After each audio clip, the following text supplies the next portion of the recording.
اعوذ باللہ من الشیطان الرجیم بسم اللہ الرحمن الرحیم سورہ روم کی چند آیتیں پڑھ رہا ہوں. وَمِنْ آيَاتِهِ أَنْ خَلَقَكُم مِّن تُرَابٍ ثُمَّ إِذَا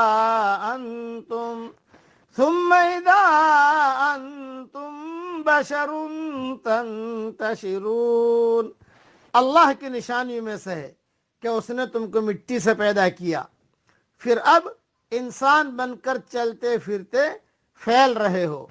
وَمِنْ آيَاتِهِ أَنْ خَلَقَ لَكُم مِّنْ أَنفُسِكُمْ أَزْوَاجًا لِتَسْكُنُوا إِلَيْهَا وَجَعَلَ بَيْنَكُم مَّوَدَّةً وَرَحْمَةً. اور اس کی نشانیوں میں سے ہے کہ تمہاری جنس سے بیویاں پیدا کی تاکہ تم ان سے آرام پاؤ. اس نے تمہارے درمیان محبت اور ہمدردی قائم کر دی. ان فی ذلک لآیات لقوم یتفکرون. یقیناً غور و فکر کرنے والوں کے لیے اس میں بہت سی نشانیاں ہیں. وَمِنْ آيَاتِهِ خَلْقُ السَّمَاوَاتِ وَالْأَرْضِ وَاخْتِلَافُ أَلْسِنَتِكُمْ وَأَلْوَانِكُمْ.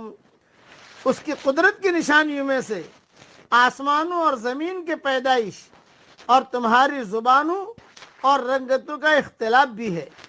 ان فی ذلک لآیات للعالمین. دانش مندوں کے لیے اس میں یقیناً بڑی نشانیاں ہیں. وَمِنْ آيَاتِهِ مَنَامُكُمْ بِاللَّيْلِ وَالنَّهَارِ وَابْتِغَاؤُكُمْ مِنْ فَضْلِهِ. اور بھی اس کی قدرت کی نشانی تمہاری راتوں اور دن کی نیند میں ہے، اور اس کے فضل یعنی روزی کو تمہارا تلاش کرنا بھی ہے. ان فی ذلک لآیات لقوم یسمعون. جو لوگ کان لگا کر سننے کے عادی ہیں ان کے لیے اس میں بہت سی نشانیاں ہیں. وَمِنْ آيَاتِهِ يُرِيكُمُ الْبَرْقَ خَوْفًا وَطَمَعًا وَيُنَزِّلُ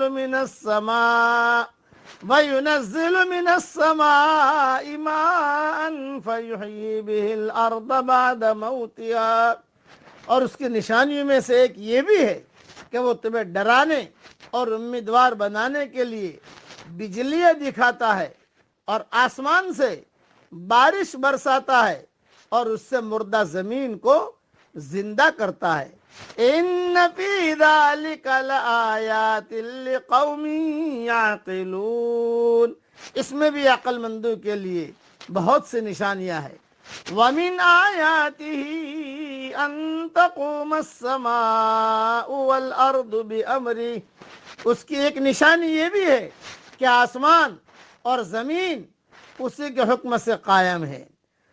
ثم اذا دعاكم دعوة من الارض اذا انتم تخرجون.